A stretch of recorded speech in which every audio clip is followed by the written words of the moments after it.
Hi students, welcome to simple maths. இன்றைக்கி நம்ம இந்த வீடியோவில் 9ஆம் வகுப்பு கணிதம் பயிற்சி 3.2 உள்ள 6வது கணக்கு பார்க்க போகிறோம். முதல் 5 கணக்குகளுடைய லிங்க் நம்மளுடைய சேனலில் இருக்குது. உங்களுக்கு வேணும் அப்படின்னா நீங்கள் அதை அந்த சேனலில் எடுத்துக்கலாம். இப்போ 6வது கணக்கில் என்ன கொடுத்துருக்காங்க பாருங்கள். பின்வரும் வரைபடங்களால் குறிக்கப்படும் பல்லுறுப்பு கோவைகளின் பூஜ்ஜியங்களின் எண்ணிக்கையை காண்கன்னு கேட்டிருக்காங்க. ஓகேவா? ஸோ இன்னொருக்க பாருங்கள். பின்வரும் வரைபடங்களால் குறிக்கப்படும் பல்லுறுப்பு கோவைகளின் பூஜ்ஜியங்களின் எண்ணிக்கையை காண்க. இப்போ இதில் நமக்கு ஒரு படம் கொடுத்துருக்காங்க. இந்த படத்துலேருந்து நம்ம எப்படி பூஜ்ஜியங்கள் கண்டுபிடிக்க போகிறோம் அப்படின்னா, நம்ம வரைஞ்சிருக்கிற இங்கே உள்ள அந்த கோடு, நம்ம வரைஞ்சிருக்கிற வளைவரை எக்ஸ் அச்சில் எத்தனை புள்ளியில் அது டச் ஆகுதோ, வெட்டுதோ, அதுதான் அந்த கோவைகளின் பூஜ்ஜியங்களின் எண்ணிக்கை. ஓகேவா? எக்ஸ் அச்சில் மட்டும்தான் பார்க்கணும், ஒய் அச்சில் நம்ம பார்க்கக்கூடாது. இப்போ எக்ஸ் அச்சில் நமக்கு எத்தனை இடத்துல அந்த வளைவரை வெட்டுதுன்னு பாருங்கள். இந்த பாயிண்டில் ஒன்று வெட்டுது. ஓகேவா? நெக்ஸ்ட் அது அப்படியே இங்கே மறுபடியும் எக்ஸ் அச்சு, நம்ம ஒய் அச்சு பார்க்கக்கூடாது. ஸோ இந்த இடத்துல ஒன்று, இந்த இடத்துல ஒன்று. அப்போ மொத்தம் எத்தனை இடத்துல வெட்டுது அப்படின்னா 2 இடத்துல வெட்டுது. ஓகேவா? ஸோ நம்ம எப்படி எழுதிடலாம்? வளைவரையானது எக்ஸ் அச்சை 2 புள்ளிகளில் வெட்டுகிறது.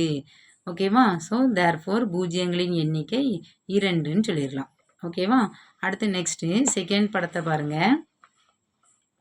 செகண்ட் படத்தில் என்ன கொடுத்துருக்காங்க நீங்களே கண்டுபிடிச்சிடலாம். ஒரு கோடு எக்ஸ் அச்சு ஒய் அச்சு வரைஞ்சிருக்காங்க. அதில் ஒரு வளைவரை வரைஞ்சிருக்காங்க. இந்த வளைவரையானது எக்ஸ் அச்சில் எத்தனை புள்ளிகளில் வெட்டுதோ அதுதான் அந்த பல்லுறுப்பு கோவையின் பூஜ்ஜியங்களின் எண்ணிக்கை. ஓகேவா? ஸோ எக்ஸ் அச்சை மட்டும்தான் நம்ம கன்சிடர் பண்ணோம். அப்போ இந்த வளைவரை இதிலேருந்து ஸ்டார்ட் ஆகுது. இந்த இடத்துல வெட்டுது எக்ஸ் அச்சு. அதுக்கப்புறமா இங்கே இது ஒய் அச்சு. ஒய் அச்சு நம்ம கன்சிடர் பண்ணக்கூடாது. ஓகேவா? எக்ஸ் அச்சு மட்டும்தான் பார்க்கணும். அப்போ இதில் ஒரு இடம், மறுபடி அது திரும்பி எக்ஸ் அச்சுக்கு வர்றது இது 2வது இடம், மறுபடி பாருங்கள் இது 3வது இடம். நெக்ஸ்ட்டு இங்கே பொய்யாச்சு. அப்போ இந்த வளைவரை இந்த எக்ஸ் அச்சு எத்தனை புள்ளியில் வெட்டுது அப்படின்னா 1 2 3. ஓகேவா? அப்போ இந்த கணக்கில் இந்த படத்தினுடைய பூஜ்ஜியங்களின் எண்ணிக்கை எத்தனைன்னு சொல்லிடலாம்? 3ன்னு சொல்லிடலாம். ஓகேவா? எழுதிக்கலாம். வளைவரையானது எக்ஸ் அச்சை 3 புள்ளிகளில் வெட்டுகிறது. ஓகேவா? தேர்ஃபோர் பூஜ்ஜியங்களின் எண்ணிக்கை 3ன்னு சொல்லிடலாம். ஓகேவா? நெக்ஸ்ட்டு தேர்டு பிக்சர் பாருங்கள். இங்கே கொடுத்துருக்குற ஒரு எக்ஸ் அச்சு ஒய் அச்சு நம்ம வரைஞ்சிருக்கிறோம். அதில் ஒரு வளைவரை கொடுத்துருக்காங்க. இந்த வளைவரை நமக்கு எக்ஸ் அச்சில் எந்த புள்ளியிலையாவது வெட்டுதானே பாருங்கள். இதுதான் நமக்கு எக்ஸ் அச்சு, இதுதான் ஒய் அச்சு. அதில் ஒரு வளைவரை கொடுத்துருக்காங்க. இந்த வளைவரை நம்மளுடைய எக்ஸ் அச்சில் எந்த புள்ளியிலையுமே வெட்டலை. ஓகேவா?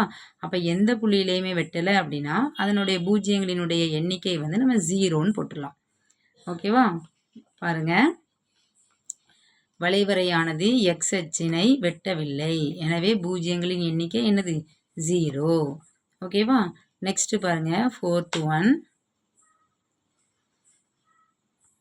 இதை நீங்களே கண்டுபிடிச்சிடலாம். ஒரு வளைவரை கொடுத்துருக்காங்க. இசட் டைப்பில் கொடுத்துருக்காங்க. அதாவது இது ஒய் அச்சு, இது எக்ஸ் அச்சு. அவங்க கொடுத்துருக்குற வளைவரை இந்த டைப்பில் இருக்குது. நமக்கு நம்ம பூஜ்ஜியங்களின் எண்ணிக்கையை கண்டுபிடிக்கணும்னா நம்ம என்ன செய்யணும்னா இந்த எக்ஸ் அச்சில் அந்த வளைவரை எத்தனை புள்ளியில் வெட்டுது. ஓகேவா? அப்போ எத்தனை புள்ளியில் வெட்டுதுன்னு எப்படி கண்டுபிடிப்பீங்க? இங்கே இந்த இடம் மட்டும்தான் எக்ஸ் அச்சில் வெட்டுது. ஓகேவா? வேறு எந்த புள்ளியுமே எக்ஸ் அச்சில் வெட்டலை, ஒய் அச்சில் வெட்டுது. ஆனால் ஒய் அச்சில் நம்ம அதை கன்சிடர் பண்ண வேண்டிய அவசியமே கிடையாது. ஓகேவா? எக்ஸ் அச்சு மட்டும்தான் நம்ம என்ன செய்யணும்? பார்க்கணும். ஸோ எக்ஸ் அச்சில் நமக்கு எத்தனை புள்ளியில் வெட்டுது? இந்த ஒரே ஒரு புள்ளியில் மட்டும்தான் வெட்டுகிறது. எனவே இதில் பூஜ்ஜியங்களின் எண்ணிக்கை நம்ம என்ன சொல்லிடலாம்? 1ன்னு சொல்லிடலாம். ஓகேவா? வளைவரையானது எக்ஸ் அச்சை ஒரு புள்ளியில் வெட்டுகிறது. எனவே பூஜ்ஜியங்களின் எண்ணிக்கை 1ன்னு சொல்லியாச்சு. ஓகேவா? இப்போ இந்த இதில் 4வது கணக்கு பார்த்தாச்சு. நெக்ஸ்ட்டு 5வது கணக்கு பாருங்கள். இது நமக்கு ஒய் அச்சு, இது எக்ஸ் அச்சு. கொடுத்துருக்கிற வளைவரை இங்கே இருக்குது. ஓகேவா? அது ஒய் அச்சு வழியாக போய் எக்ஸ் அச்சை டச் பண்ணிவிட்டு அப்படியே ரிட்டன் கீழே வருது. நமக்கு இதனுடைய பூஜ்ஜியங்களின் எண்ணிக்கை கண்டுபிடிக்கணும்னா எக்ஸ் அச்சில் அது எத்தனை இடத்துல வெட்டியிருக்குது? அப்போ ஒரே ஒரு இடத்துல தான் வெட்டியிருக்குது. ஓகேவா? அப்போ இதனுடைய பூஜ்ஜியங்களின் எண்ணிக்கை என்னது? 1ன்னு நம்ம சொல்லிடலாம்.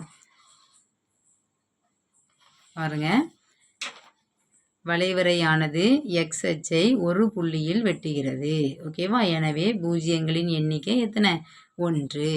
அப்போது இந்த மாதிரி வளைவரை கொடுத்துருந்தாங்க அப்படின்னா அதில் பூஜ்ஜியங்களினுடைய எண்ணிக்கையை கண்டுபிடிக்கிறதுக்கு அவங்க வரைஞ்சிருக்கிற வளைவரை வந்து எக்ஸ் அச்சில் எத்தனை இடத்துல வெட்டுதோ அந்த இதை கவுண்ட் பண்ணி அதுதான் பூஜ்ஜியங்களின் எண்ணிக்கைன்னு சொல்லிடலாம். ஓகேவா?